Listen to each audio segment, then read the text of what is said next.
Please take your seats quickly, ladies and gentlemen. Hi guys, and welcome to oneminutetennis.com. In today's session, I want to talk to you about the stop volley. That's the volley where the ball goes over the net very short and then stops dead. I want to show you the technique of the stroke and a great drill with progressions that means that you will have an awesome stop volley almost immediately. Now, the stop volley is considerably different to the normal volley, but it begins exactly the same. So we have a high ready position and we use continental or chopper grip. The best way, I've shown this before in other videos, but the best way of finding the continental grip is to put the racket in the left arm, put the racket at 90 degrees to the body, bring it over to the right shoulder and grasp the racket. And now we have a perfect continental or chopper grip. But with the normal volley, we would swing through the ball and back where we started, making a solid and powerful contact with the ball. But in this case, I'm going to go totally underneath the ball.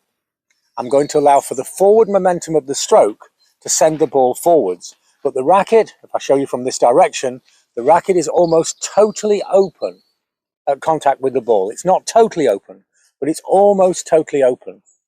Now, many players try and make the movement for the stop volley by using the wrist and the hand. So they're trying to make the stroke with the wrist moving and adjusting the racket head. This is a fatal flaw. Nobody is going to have a consistent drop volley with that movement. Although the stop volley is a stroke that involves a lot of touch, the hand, the wrist, the forearm and the elbow are all either locked or very close to locked on contact with the ball. So the stroke looks a little bit like this. I'll show you it in two directions. I go for my volley and I swing through and then back high. Again, the ball is coming, I swing through and then back high. And see how this is totally locked. As an example of this, I can put my finger and thumb and span it across the racket grip and the hand, and now I can make the stroke, and the stroke is the same. So there is zero movement of the wrist and the hand in this stroke. The whole movement comes from the shoulder.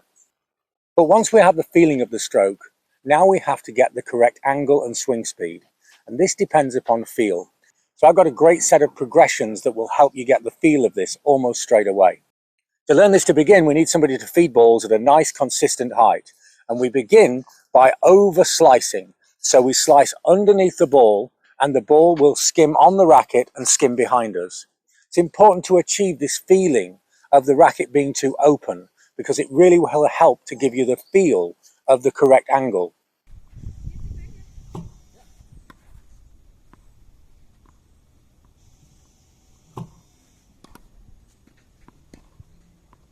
And now I'm going to close the angle slightly and I'm going to spin the ball in the air in front of me and then gently volley it into the court.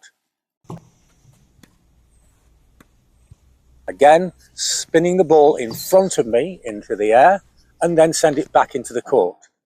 And this now gives us the correct amount of spin that's required for this shot to be a winner. When the ball bounces with a correct stop volley, it's going to stop or it's going to shoot out if it's the forehand volley to the right and the backhand volley to the left. So now, once we've actually achieved spinning the ball back to ourselves and then back into the court, we now make the same movement exactly as the feeling of spinning the ball back to ourselves, but we spin the ball and try to land it on the top of the net. The human brain, being what it is, will always err on the side of caution.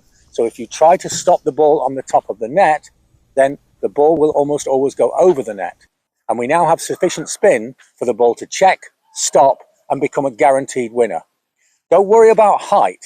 The ball can go significantly high, sometimes even 2 meters high. So don't be concerned about the height, but make sure that the wrist is not moving, that the hand is firm, and we're swinging from the shoulder and not just swinging down on the ball, but swinging down and then back up again. This is a great shot to learn because it's also very effective for when you're playing wide balls. If you learn the stop volley correctly, then when you play a wide volley, it becomes almost instinctive to play the stop volley spin, and it means that you can make clean winners from very defensive and difficult net situations.